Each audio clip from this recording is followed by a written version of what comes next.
अकबर का भव्य दरबार, जहां भारत के सबसे तेज दिमाग रोज नई बहसें और चुनौतियों से गुजरा करते थे। उस दिन भी वातावरण शांत था, पर हवा में एक अजीब सी प्रतीक्षा थी। कुछ होने वाला था। अचानक दरबार के द्वार खुले। मिस्र का एक प्रभावशाली दूत, हकीम अब्दुल नासिर, अंदर आया। उसकी आंखों में आत्मविश्वास और चालाकी साफ दिखाई दे रही थी। वह 3 ऐसे गूढ़ सवाल लेकर आया था जिनका जवाब उसे दुनिया के किसी भी विद्वान से नहीं मिला था। अकबर बोले, क्या तुम सच में ऐसे प्रश्न लाए हो जिनका उत्तर किसी ने नहीं दिया? अब्दुल नासिर ने गर्व से कहा, हाँ, और मैं चाहता हूं कि भारत के सबसे बुद्धिमान बीरबल इनका उत्तर दें। बीरबल दरबार में आए, शांत, आत्मविश्वासी और मुस्कुराते हुए। वह अब्दुल नासिर को देख रहे थे जैसे उसकी चुनौती के पार भी कुछ समझ गए हों। अब्दुल नासिर ने एक चिट्ठी खोली और तीनों सवाल जोर से पढ़कर सुनाए।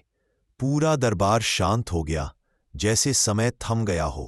पहला सवाल, जो दिखता नहीं पर हर जगह है। बीरबल बोले, पहला उत्तर मैं कहानी में दूंगा। और वे सुनाने लगे। एक अनाथ बच्चा अर्जुन भूख से बेहाल होकर एक मंदिर के पास गिर पड़ा। एक साधु ने उसे उठाया, खाना दिया और अपने आश्रम ले गया। अर्जुन ने पूछा, क्या भगवान मुझे रोटी देंगे? साधु मुस्कुराया, भगवान हर जगह है, मेरी दया में, तेरी भूख में, घंटी की आवाज में, तेरी मुस्कान में। बीरबल बोले, पहला उत्तर है ईश्वर, दिखाई नहीं देते पर हर जगह मौजूद है। दूसरा सवाल, गलत जानते हैं पर करते सब है। बीरबल बोले, एक व्यापारी था, हरिदास, बहुत ईमानदार, लेकिन जब उसे घाटा हुआ उसने सोचा, थोड़ा कम तौल दूं, कोई जान नहीं पाएगा। धीरे धीरे उसने झूठ बोलना शुरू कर दिया। एक दिन वह पकड़ा गया। उसने कहा, मुझे पता था यह गलत है, पर फिर भी किया। इसलिए दूसरा उत्तर है झूठ। सब जानते हैं कि यह गलत है, पर सब कभी न कभी बोलते हैं। तीसरा सवाल, सत्य को शब्दों में बांध दें तो क्या बने? तीसरा उत्तर, एक निर्धन कवि था, बीमार, अकेला, गरीब, लेकिन उसके शब्दों में आग थी।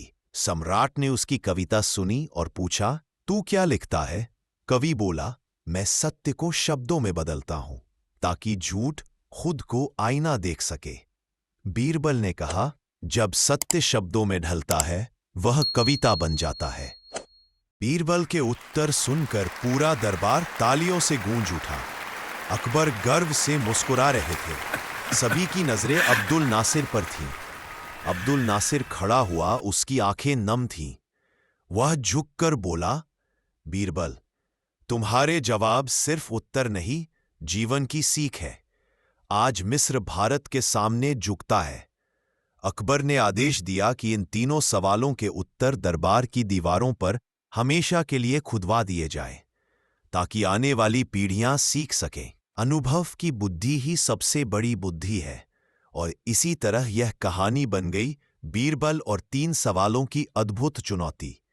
एक ऐसी कथा जो आज भी लोगों को सोचने पर मजबूर करती है।